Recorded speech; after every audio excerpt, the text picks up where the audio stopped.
Hello, and welcome to the Cardiology Podcast, Why We Do What We Do in Cardiology.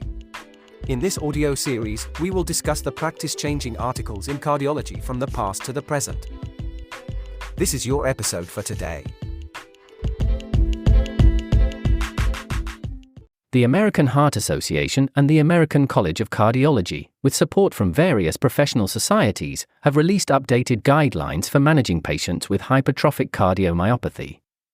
These guidelines incorporate the latest evidence, emphasize collaborative decision-making, and include new recommendations on cardiac myosin inhibitors, physical activity, and risk stratification for sudden cardiac death.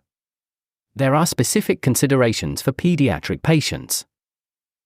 The guideline, published in Circulation and the Journal of the American College of Cardiology on May 8, 2024, was developed with and endorsed by several medical societies. Mavacamten now has a Class 1 recommendation for patients with symptomatic obstructive hypertrophic cardiomyopathy who do not respond to or tolerate first-line therapies. One key update is the inclusion of cardiac myosin inhibitors. The guidelines now recommend Mavacamten, which was approved by the United States Food and Drug Administration in April 2022 for symptomatic obstructive hypertrophic cardiomyopathy. It is suggested for patients who do not respond to or tolerate first-line therapies. While Mavacamten is widely used, it does not work for all patients, and some prefer definitive procedures over lifelong medication. Another major update involves exercise recommendations.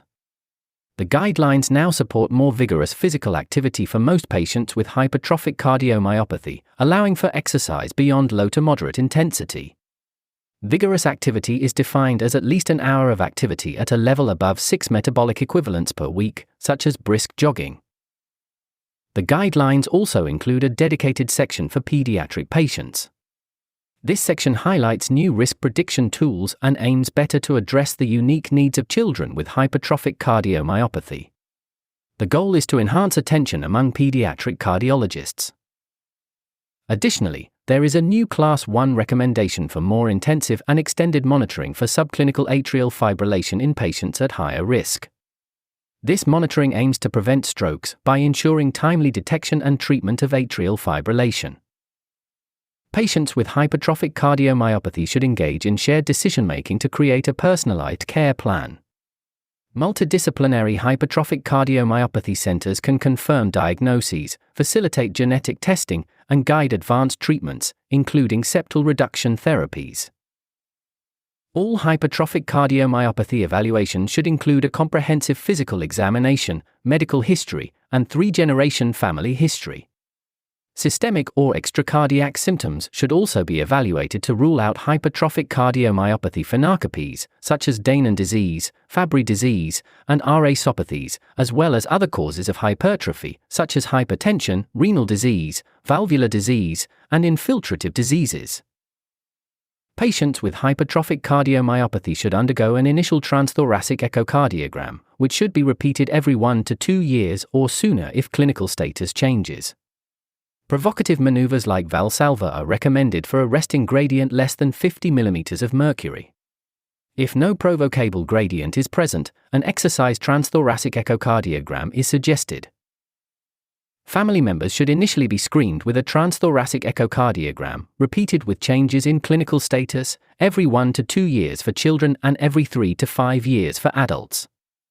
Cardiac magnetic resonance imaging is recommended if transthoracic echocardiogram results are inconclusive and in planning for septal reduction therapies, helping to exclude infiltrative diseases, athlete's heart, and aiding in sudden cardiac death risk assessment when an implantable cardioverter defibrillator is not clearly indicated. All patients with hypertrophic cardiomyopathy should have a 12-lead electrocardiogram initially and annually, with 24 to 48-hour ambulatory electrocardiogram monitoring for sudden cardiac death risk stratification. Symptomatic patients with palpitations or those at high risk for atrial fibrillation should consider extended electrocardiogram monitoring. For symptomatic patients where left ventricular outflow tract obstruction assessment is unclear, cardiac catheterization is recommended. Coronary angiography should be done before septal reduction therapies and for angina symptoms. Patients with hypertrophic cardiomyopathy should consult a genetic counselor to discuss genetic testing risks and benefits. Genetic testing should include genes for hypertrophic cardiomyopathy phenocopes, with cascade testing for first-degree relatives if a pathogenic variant is found in the proband. Preconception and prenatal genetic counseling should be offered to affected families. Genotype positive, phenotype negative family members may participate in competitive sports. Implantable cardioverter defibrillators are not recommended for primary prevention or solely to permit sports participation. For adolescent and adult patients with hypertrophic cardiomyopathy, sudden cardiac death risk stratification should occur every 1 to 2 years, considering history of cardiac arrest, ventricular arrhythmias, arrhythmogenic syncope, family history of premature sudden cardiac death, maximal left ventricular thickness, left ventricular apical aneurysm, and non-sustained ventricular tachycardia on ambulatory electrocardiogram.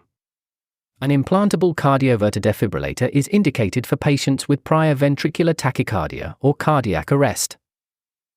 First-line treatment for symptomatic obstructive hypertrophic cardiomyopathy includes non-vasodilating beta blockers. If ineffective or intolerable, non-dihydropyrin calcium channel blockers like diltiazem or verapamil should be considered, though verapamil is contraindicated with rest symptoms, hypertension, or high resting gradients greater than 100 mm of mercury. Combination therapy with beta blockers and calcium channel blockers is not supported. If symptoms persist, adding myosin inhibitors in adults, disopyramide, or considering septal reduction therapies is advised. Septal reduction therapy should be performed at experienced hypertrophic cardiomyopathy centers. Myectomy is recommended for patients with associated cardiac diseases needing surgical intervention. If surgery is contraindicated, alcohol septal ablation may be considered. For patients with hypertrophic cardiomyopathy and left ventricular ejection fraction less than 50%, standard heart failure treatment for reduced ejection fraction is recommended, discontinuing myosin inhibitors and assessing other causes for heart failure with reduced ejection fraction like coronary artery disease. Heart transplantation should be considered for patients with nonobstructive hypertrophic cardiomyopathy and advanced heart failure or refractory arrhythmia. Patients with clinical or subclinical atrial fibrillation lasting more than 24 hours should receive systemic anticoagulation, with direct-acting oral anticoagulants as first-line and vitamin K antagonists as second-line treatment, regardless of CHA2DS2 EVASC score. Patients with hypertrophic cardiomyopathy should engage in mild to moderate intensity recreational exercise. Decisions about competitive sports participation should involve shared decision-making. Universal restriction from competitive sports is not indicated for hypertrophic cardiomyopathy patients. Pregnant women with hypertrophic cardiomyopathy on beta blockers should be monitored for arrhythmias and symptoms, with vaginal delivery recommended. Care should be coordinated between a cardiologist and an obstetrician. Mavacamten is teratogenic and should not be used during pregnancy.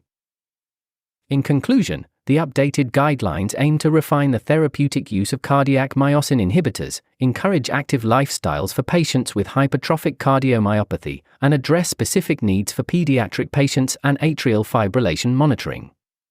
Although the treatment of symptomatic non-obstructive hypertrophic cardiomyopathy remains an open question, ongoing trials are expected to provide data for future guideline updates. Further research is needed to understand the long-term effects of cardiac myosin inhibitors and to improve risk prediction models in hypertrophic cardiomyopathy. Thank you for listening to this podcast, Why We Do What We Do in Cardiology. The information in this podcast is for general information only for medical professionals and is not intended to be a substitute for medical advice from a qualified healthcare professional. We hope you found this information helpful, and we look forward to seeing you on the next episode.